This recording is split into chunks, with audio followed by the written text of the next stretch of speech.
ஈயாரின் சீடனாய் எண்ணியது திண்ணமாக்கும் வீரன் நம் கொங்கு நாடு மக்கள் தேசிய கட்சியின் மாநில துணை பொதுச் செயலாளர் திரு நித்யானந்தம் அவர்களை உரையாற்ற வருமாறு அன்போடு அழைக்கின்றோம். மேடையில் அமர்ந்திருக்கும் பொதுச் செயலாளர், பேரவைத் தலைவர்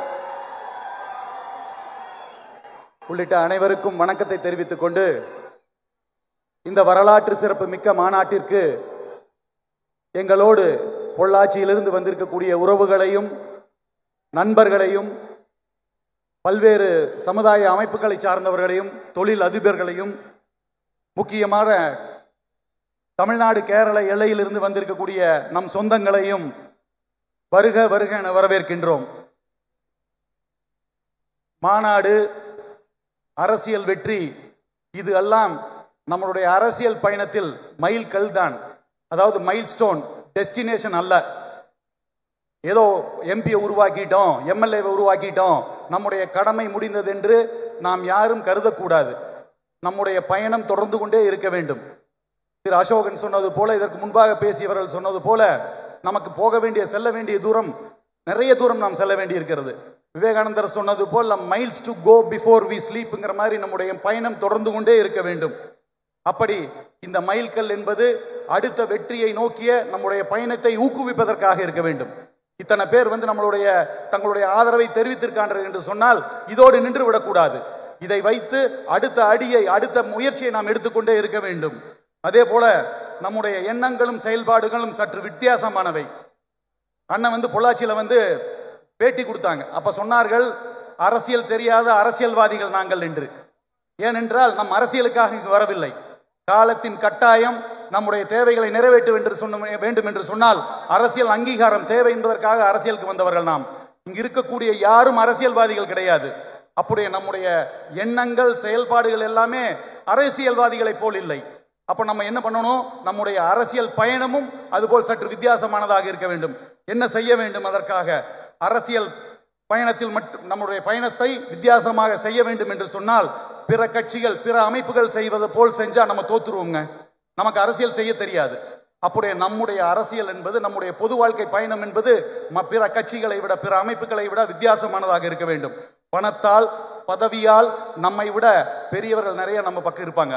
ஆனால் நம்பிக்கையால், உண்மையான உழைப்பால், உற்சாகமான செயல்பாடுகளால் நாம் தான் நம் பகுதியில் முக்கியமானவர்களாக நம்பர் 1 திகழ வேண்டும். எதுல வேணாலும், பணத்தில் இருக்கட்டும், பதவியில் இருக்கட்டும். ஆனா நம்பிக்கை யார் மேல் வைக்கின்றார்கள்? யார் மேல்? இத்தனை லட்சம் தொண்டர்கள் எதற்காக வந்திருக்கின்றார்கள்? அப்ப அந்த நம்பிக்கையை உருவாக்கி இருக்கின்றோம். அதனால் அந்த செல்வாக்கால் நம்மளை விட உயர்ந்தவர்கள் நம் பகுதியில் இல்லை என்பதை நாம் ஒவ்வொருவரும் நிரூபணம் செய்ய வேண்டும். அதற்காக நாம் என்ன செய்ய வேண்டும்? பொதுவான மனிதர்களாக மாற வேண்டும். பொதுவான மனிதர்கள் என்று சொன்னால் நம்ம பகுதியில நம்மளை தெரியாதவர்களே இருக்கக்கூடாது என்பதை நாம் உறுதி செய்ய வேண்டும். பொதுநல அமைப்புகளில் நம்மை ஈடுபடுத்திக் கொள்ள வேண்டும். யாருமே, அதாவது நம்மளை தெரியாதவங்க, எல்லா கட்சியிலையும் நமக்கானவர்கள் இருக்க வேண்டும். அனைத்து சமுதாயங்களிலும் நம்மை மதிக்கக்கூடியவர்கள் இருக்க வேண்டும் என்று சொன்னால் பொதுவான பிரச்சனைகளுக்கு நாம் குரல் கொடுக்க ஆரம்பிக்க வேண்டும். உங்கள் பகுதியில் இருக்கக்கூடிய பொது பிரச்சனைகளுக்கு நீங்க போங்க. சமுதாயத்தை தாண்டி நம் பகுதிக்கான பிரச்சனைகளுக்கு நீங்கள் அனைவரும் குரல் கொடுக்க ஆரம்பித்தால் கண்டிப்பாக அதற்கு பணமோ, பதவியோ, பொறுப்போ தேவையில்லை. நம்ம பொது பிரச்சனைகளுக்கு போய் சொன்னோம்னா அடுத்த ஓராண்டு, ஈராண்டு காலத்திற்குள் உங்கள் பகுதியில் மதிக்கத்தக்க மனிதர் பட்டியல் நீங்கள் தான் நம்பர் 1 விளங்குவீர்கள். இது உறுதி. நம்ம வளர்ந்தா தாங்க கட்சி வளரும். நம்ம வளராம கட்சி வளராது. ஒவ்வொருவரும் தன்னுடைய பொறுப்பை உணர்ந்து செயல்பட வேண்டும். கட்சியை தாண்டி கட்சியின் அடையாளத்தை எந்த இடத்துல காமிக்கணும் அங்க காமிக்கணும். அதை விட்டு பொதுவான பிரச்சனைக்கு பொதுவான மனிதராக அங்க போய் நம்ம வளர்ந்தா கட்சி தானா வளரும். நீங்க சாதாரணமா, அதாவது நாங்க எப்பவுமே சொல்றது உண்டு, ஒரு அமைப்பு, ஒரு கட்சிக்கு அந்த கட்சி கொடியால் நமக்கு மரியாதை வரக்கூடாது. நம்முடைய செயல்பாடால் நம்மால் அந்த கட்சிக்கு பெருமை சேர்க்க வேண்டும், அந்த கொடிக்கு பெருமை சேர்க்க வேண்டுமே ஒழிய அந்த பலத்துல நம்ம போகக்கூடாது. நம்முடைய செயல்பாடு, என்னுடைய நடத்தை, நான் இருக்கக்கூடிய அமைப்புக்கு பெருமை சேர்க்க வேண்டுமே ஒழிய அந்த கொடியை கட்டுனாத்தான் எனக்கு மரியாதை, அந்த வேட்டியை கட்டுனாத்தான் எனக்கு மரியாதைன்னு சொன்னா நாமும் சாதாரண ஒரு அரசியல்வாதியை போல் ஆகிவிடுவோம். அதனால் நம்முடைய பயணம் என்பது சற்று வித்தியாசமானதாக இருக்க வேண்டும். அதை மனதில் வைத்துக் கொள்ள வேண்டும். பொதுநல அமைப்புகளில் உங்களை ஈடுபடுத்திக் கொள்ளுங்கள். பொதுவான மனிதர்களோடு பழகுங்கள். பொதுவான மனிதராக உங்கள் பகுதியில் உங்களை அடையாளப்படுத்திக் கொள்ள வேண்டும் என்று இந்த வாய்ப்பை பயன்படுத்தி நான் அதே போல எத்தனையோ மாவட்டங்கள் உருவாகி இருக்கின்றன. பொள்ளாச்சியை தலைமையிடமாக கொண்டு மாவட்டம் அமைக்க வேண்டும். தென்னை சார்ந்த தொழில்கள் அழிந்து கொண்டிருக்கின்றது. பொள்ளாச்சி பகுதியில் இருக்கக்கூடிய நிறைய தொழில்கள், விவசாயம் எல்லாமே அழிவில் விளிம்பில் இருக்கின்றது. இன்னைக்கு மந்திரி வந்து பேசினாங்க.